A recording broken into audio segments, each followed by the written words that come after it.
ဒီနေ့ ID နည်းပညာခေတ်က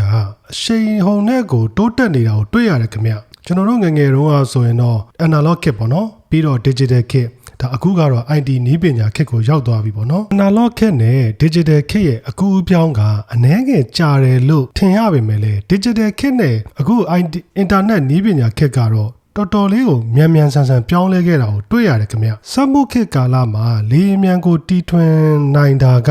စက်မှုခေတ်ရဲ့အကောင်းဆုံးတီထွင်မှုနဲ့အောင်မြင်ဆုံးလို့ပြောလို့ရပြီးတော့လူသားတွေရဲ့နေထိုင်မှုကိုလည်း next level ကိုရောက်သွားစေတယ်ခင်ဗျအဲ့ဒါဆိုရင်ကျွန်တော်တို့အခု ID ခေတ် internet ခေတ်မှာလူသားတွေရဲ့ next level ကိုရောက်အောင်လို့ရောက်သွားစေတဲ့အရာတွေကဘာတွေလဲနဲ့ဘယ်အရာတွေက ID ခေတ်ရဲ့အကောင်းဆုံးတီထွင်မှုလို့ပြောရမလဲခင်ဗျကမ္ဘာကြီးရဲ့ဘယ်နေရာမှာမဆို internetရနိုင်တာ internet speed တွေကမြန်လာတာမိတ်ဆွေရဲ့နေစာတူကတနေ့တာစီးပွားရေးကျန်းမာရေးလူမှုရေးကိစ္စတွေကို mobile phone တစ်လုံးနဲ့ဖြည့်ရှင်းနိုင်တာ AI chatbot ဆိုတဲ့ AI တွေပေါ်လာတာပြီးတော့လူတစ်မျိုးနိုင်ငံတစ်နိုင်ငံနဲ့တစ်နိုင်ငံရဲ့အဓိကအတားအဆီးလို့ပြောလို့ရမယ်ဘာသာစကားအခက်အခဲတွေကို translate လုပ်ပေးနိုင်တဲ့ application တွေကိုလွယ်ကူကူမြန်မြန်ဆန်ဆန်သုံးလာနိုင်တာအဲ့ဒါတွေကိုပဲကျွန်တော်တို့က IDK ရဲ့အကောင်းဆုံးတီထွင်မှုနဲ့လူသားတွေရဲ့ next level လို့ပဲပြောလို့ရမလားခင်ဗျဒါမှမဟုတ်ဘူးဆိုရင်တော့လေအဲ့ကိစ္စကအများကြီးကျေပြည့်တဲ့အတွက်ကြောင့်အဲ့ဒီအကြောင်းအရာတွေကမိတ်ဆွေပါတနာတို့လည်းတည်ပြီးသားအကြောင်းအရာတွေဖြစ်တဲ့အတွက်ကြောင့်ကျွန်တော်အများကြီးတော့မပြောတော့ပါဘူးခင်ဗျကျွန်တော်အခုပြောချင်တာကအဲ့လိုမျိုးတိုးတက်လာတဲ့နည်းပညာတွေကကျွန်တော်တို့ရဲ့ဂေါက်သီးအားကစားနည်းကိုလည်းဝင်ရောက်လာတယ်ဆိုတာလုံးဝအသေးအချပဲခင်ဗျပါတနာများအားလုံးပဲမင်္ဂလာပါခင်ဗျ Etiquette Golf Emporium ကနေကြိုဆိုပါရခင်ဗျကျွန်တော်ဒီနေ့ပြောပြခြင်းတဲ့အကြောင်းအရာကကျွန်တော်တို့ငယ်ငယ်တုန်းကဗျာဂေါက်သီး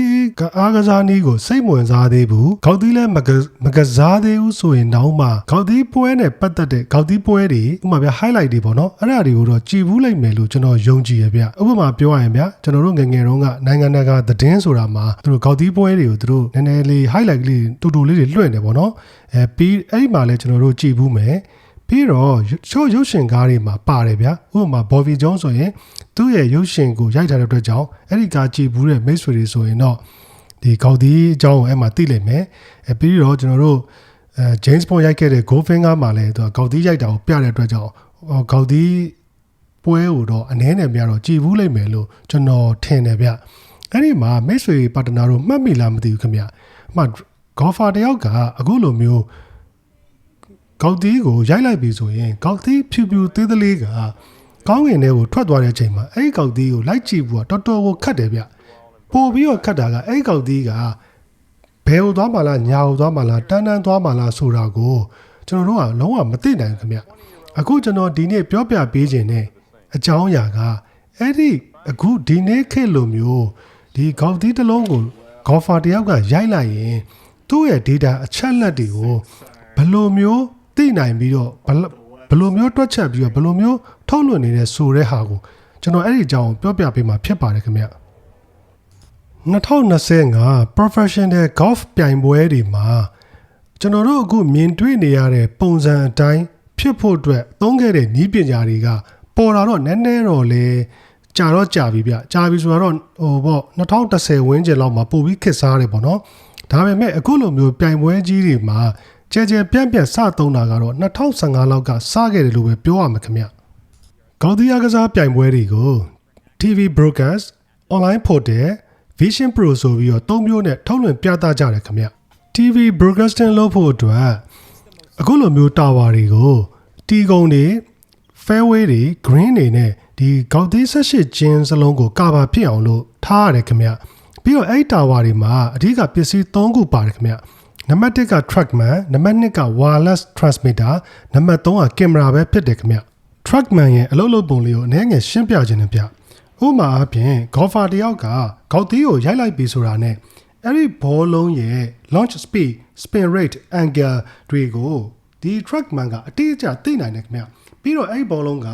ဘယ်ကိုသွားမှလားညာကိုသွားမှလား fairway ကိုတက်ကျမှလားအဲ့ဒီအပြင် fairway ကိုထောက်တဲ့နေရာနဲ့ carry ဘယ်လောက်ဆက်ယူတယ်အဲ့လောက်ထိကိုပါသူကအတိအကျတွက်ချက်နိုင်တယ်ခင်ဗျသူတွက်ချက်တာတွေကိုကွန်ပျူတာကချက်ချင်းသိပြီးတော့ကျွန်တော်တို့အခုမြင်နေရသလိုမျိုးဒီ line cap လေးပေါ့နော်ဘောလုံးကိုမြင်အောင်လို့ line cap လေးဆွဲပေးလိုက်ပြီးတော့ ကျွန်တော်တို့ TV မှာချက်ချင်းပြန်ပြီးတော့ထုတ်လွှင့်ပေးနေတာပဲဖြစ်တယ်ခင်ဗျဒီတာဝါတွေထဲမှာပါတဲ့ Trackman camera wireless transmitter တွေအတွက်တနေကုန်သုံးလို့ရဖို့အတွက်ကျွန်တော်ဒီ power supply ကိုဘယ်လိုလုပ်လဲဆိုရင်အဲ့ဒီသူတို့ရဲ့တာဝါကိုအုပ်ထားတဲ့အခုလိုမျိုးကာဘာထဲမှာ solar panel ကိုတစ်ခါတည်းထည့်ပေးထားတာဗျအဲ့ဒီအတွက်ကြောင့်ဒီဟာတွေအတွက်ကျွန်တော်တို့ဒီ power supply သီးသန့်မပေးရတော့သလိုမျိုးကျိုးတွေသုံးရတဲ့ဈေးလဲကာဘာဖြစ်သွားတာပေါ့ဗျာမိတ်ဆွေကကောက်သီးပွဲကိုအလုံးမအားလို့တော့၎င်းဒါမှမဟုတ်ဒီ live TV ကို access ဖြစ်ဖို့အတွက်အခက်အခဲဖြစ်နေရင်လဲသူတို့ရဲ့ဒီ website တွေမှာကောက်သီးသမားတွေရဲ့ရှင်ပြိုင်နေမှုရဲ့အချက်လက်တွေကိုချက်ချင်းကြည့်လို့ရတယ်ခင်ဗျအဲ့ဒီ website တွေရဲ့အချက်လက်တွေကအနည်းငယ်လေးနောက်ကျတယ်ဆိုပေမဲ့လဲ golfer တယောက်ရဲ့driver ရိုက်ချက်ကဘယ်ကျင်းမှာဘယ်ထိရောက်တယ် second shot ကဘယ်ထိရောက်တယ်ပတ်တာကိုဘယ်လိုပတ်တယ်အဲ့လိုမျိုးအချက်လက်တွေကိုတိတိကျကျကိုဖော်ပြပေးနေတာကိုတွေ့ရတယ်ခင်ဗျအဲ့ဒီလိုမျိုးပြသနိုင်အောင်လို့ဘယ်လိုလုပ်လဲဆိုရင်ကျွန်တော်စောစောကပြောခဲ့တဲ့ Trackman wireless transmitter camera တို့ကပေးလိုက်တဲ့အချက်လက်တွေပြင် fairway နဲ့ဒီ green တစ်ဝိုက်မှာအခုလိုမျိုးကွင်းရဲ့တာဝန်ရှိသူတွေက laser range finder နဲ့ tablet တွေကိုသုံးပြီးတော့ data တွေ update data တွေကို upload တင်ပေးရတယ်ခင်ဗျပြီးတော့ golfer တယောက်ကဂေါက်သီးကိုရိုက်လိုက်ပြီးဆိုတာနဲ့ဒီ Trackman တို့ဒီ wireless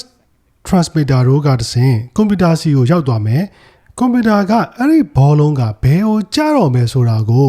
အခုလိုမျိုးဒီအဝိုင်းလေးဟောပေါ့အခုလိုမျိုး4000အဝိုင်းလေးပြပြီးတော့သူက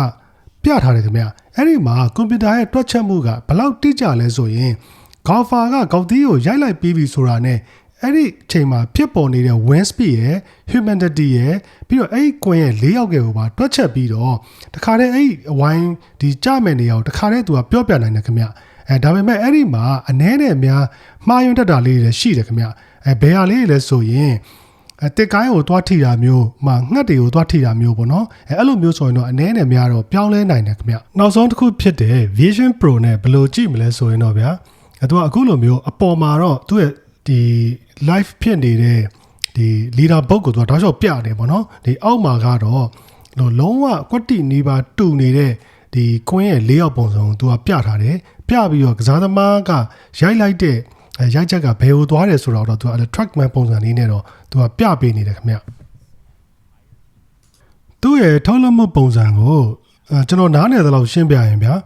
သူကဒီကွင်းဒီပြိုင်ပွဲကျင်းပမဲ့ကွင်းကိုပြိုင်ပွဲမကျင်းပခင်ရက်အနည်းငယ်အလိုလောက်မှာဒီ drone တွေနဲ့သူကရိုက်ထားမယ်အဲ့ဒီ footage တွေကိုသူကကွန်ပျူတာထဲကိုထည့်ထားမယ်ထည့်ပြီးတော့တကယ်ပြိုင်ပွဲရိုက်တဲ့အချိန်ကျရင်အဲ့ဒီပြိုင်ပွဲရိုက်လိုက်တဲ့ဒီ real time ဖြစ်နေတဲ့ data နဲ့အဲ့ဒီကွင်းပထမရိုက်ထားတဲ့ဒီကွင်းရဲ့၄ယောက်တွေကိုသူပြန်ပေါင်းပြီးတော့ဒီ Apple Vision Pro မှာပြန်ပြတဲ့သဘောမျိုးဗျ drone တွေအများကြီးနဲ့ဒီ18ကျင်းစလုံးကိုအတိအကျနီးပါးတူအောင်လို့သူမှတ်တမ်းတင်ထားတာခင်ဗျအဲ့ဒါကြောင့်ဒီကျင်းတစ်ကျင်းစီမှာရှိတဲ့ဒီ club house တွေဘေးနားမှာရှိတဲ့အိမ်တွေတစ်ပင်တွေပြီးတော့ဒီ green ကဘယ်လောက်ကျယ်တယ်ဒီ green ရဲ့ဒီ slope တွေကဘယ်နေရာမှာရှိတယ်အဲ့ဒါတွေကပါအစသူတို့ကတိတိကျကျကိုမြင်နေရတာခင်ဗျအခုကျွန်တော်ပြောပြသွားတယ်ထုတ်လွှင့်မှု၃မျိုးမှာကျွန်တော်ကတော့ TV broadcasting နဲ့ဒီ online portal ကိုပဲကျွန်တော်ကတော့အသုံးပြုဘူးတယ်ဗျအဲ့ဒါတွေကိုပဲကျွန်တော်ကြည့်ဘူးတယ်ပေါ့နော်ဒီ Apple Vision Pro နဲ့တော့ကျွန်တော်လည်းမကြည့်ဘူးဗျဝယ်လဲမဝယ်နိုင်ဘူးလေအဲ့ဒါကြောင့်မိတ်ဆွေပါတနာတို့လည်းအခု၃မျိုးထဲမှာဘယ်အမျိုးအစားတွေကိုမိတ်ဆွေတို့ကအသုံးပြုပြီးတော့ဂေါက်သီးပွဲတွေကြည့်ဘူးလဲဆိုတာနဲ့